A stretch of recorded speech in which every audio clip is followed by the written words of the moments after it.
Yesu hakuja duniani kwa ajili ya watakatifu. Yesu alikuja kwa ajili ya wenye dhambi. Yesu alikuja kwa ajili ya wagonjwa. Mwili wake ilikuwa kwa ajili ya ulimwengu mzima. Damu ya Yesu ni kwa ajili ya wenye makosa, ni kwa ajili ya wenye dhambi, ni kwa ajili ya wenye vifungo vya nguvu za giza. Haiko kwa ajili ya tabaka fulani la dini fulani. Damu na mwili wa Bwana iko kwa ajili ya kutufungua, kwa ajili ya kutustakasa dhambi zetu. Kwa lugha nyingine, mwenye dhambi ndiye anayetakiwa ahudumiwe na damu ya Yesu. Mwenye vifungo vya nguvu za giza ndiye anayetakiwa ahudumiwe na damu ya Yesu. Aliyeshambuliwa na Ibilisi ndiye anayetakiwa ahudumiwe na damu ya Yesu. Mwili wako huo unaouona unaweza kushambuliwa na vitu vingi sana. Unaweza kushambuliwa na magonjwa, unaweza kushambuliwa na nguvu za giza. Unapochukua damu ya Yesu na kuinywa, mwili wa Yesu na kuula, elewa kuna vifungo ambavyo si vya kawaida, huwa vinakatika katika ulimwengu wa roho. Ninajua kuna wakati maisha yako yanagoma kabisa kuendelea. Kuna wakati unavunjika moyo kabisa kwa habari ya afya yako. Unavunjika moyo kabisa kwa habari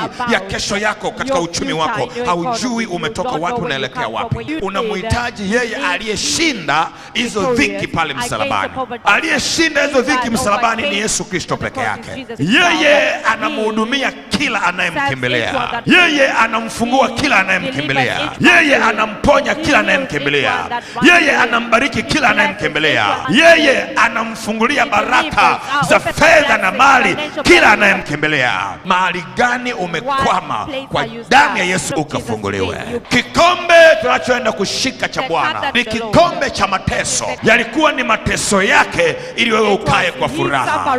Ilikuwa ni huzuni yake ili wewe ukae kwa amani.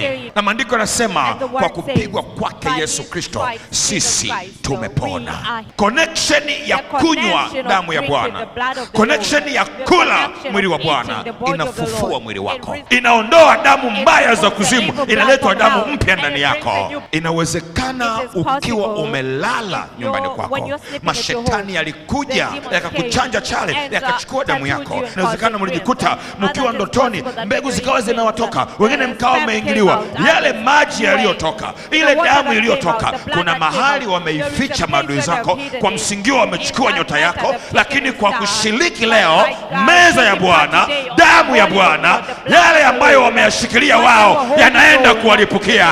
Hawana namna yoyote ya kukuona wewe isipokuwa kwa damu walioichukua. Hawana namna yoyote ya kukuona wewe isipokuwa kwa majimaji yako walioyachukua katika mazingira tofauti tofauti. Wakati unakunywa damu ya Bwana, wakati unakula mwili wa Bwana, mwili wako utakuwa unabadilishwa, damu yako itakuwa inabadilishwa. Na mashetani na majini yaliyoshikilia damu yako katika ulimwengu wa roho, wako kuzimu, wako baharini, wapo kwenye nyumba kubwa kubwa za kishirikina na kichawi, kule kule watakuwa wanateketea. Walioshika damu yako waangamie. Walioshika majimaji yako waangamie. Waliokamata uchumi wako waangamie. Walioshika afya yako waangamie. Akasema Bwana Yesu, aulae mwili wangu na kuinywa damu yangu atakuwa na uzima wa milele.